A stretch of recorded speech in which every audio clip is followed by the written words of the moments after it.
Okay, this is the second part of question 3 on the non-graphing calculator used section. And I just highlighted what we had. We had this function. We've got the table. We did our synthetic division with this. We ended up with this right here. Okay? And so I need to set that to 0 because we already know one of our zeros was right here. We need the 2 more zeros so we can then, the next problem will say to graph it, so we'll do that. But we needed that as well. We needed to find the zeros. So let's do that, and it turns out that I can factor out a 2 from this thing. So I'm going to divide everything by 2. So it's going to be 6x squared plus x minus 1 equals 0. And it turns out when you factor that, factors of 6 that subtract to 1, it's got to be a 3 and a 2. That's a 3. Whoops. That's a 3. And we want more positive, so that's going to be positive, positive. And so this is probably, I just totally botched that. It's got to be, I put them in the wrong spot. There's got to be 3x and 2x and 1 and 1. And we want more positives for the 3 and negatives here. So we get that going on there. So you set that equal to 0. You set that equal to 0. And you get x, when you do all the work, x equals 1/3. And here x equals negative a half. And those are our extra zeros that we can use to graph. So I'm going to do number 4 now because we actually have to do the graph of it.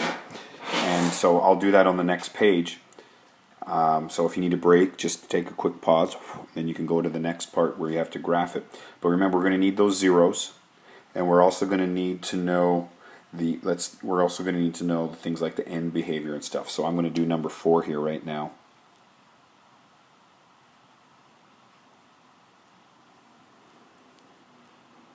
So the end behavior, well, it's odd degree.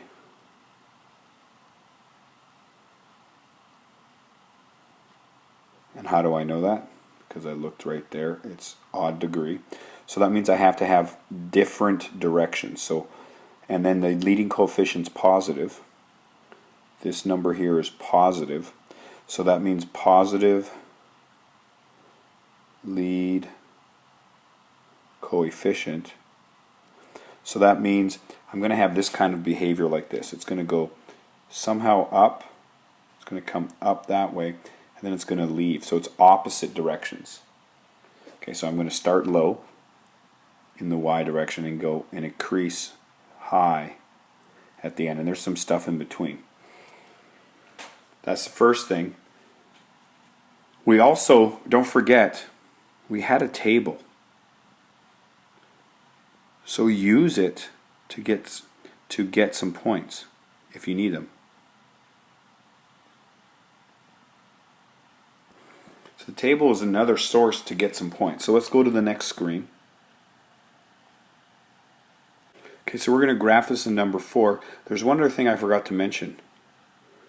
If you look over here, there's your y-intercept. So we can graph that point as well. So let's go back here. Let's graph it before we get it. 1, 2, 3, 4. There's the y-intercept. Okay. We also had a negative 2.5. 1, 2, and a half, about right there. Okay. And we also had a negative a half, which is right there. Should probably erase these ones. Okay. Okay, and then we also had, I believe it was 1/3. Yeah, 1/3's about right there. We're not looking for perfection. And we said it's got to come from the bottom. So when I go to graph this thing, it's got to come from the bottom.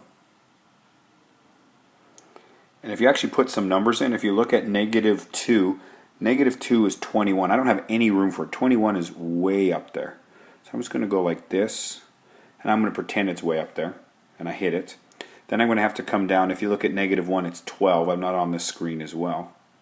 So it's going to be way up there. That's way up there. But I said don't stress about it.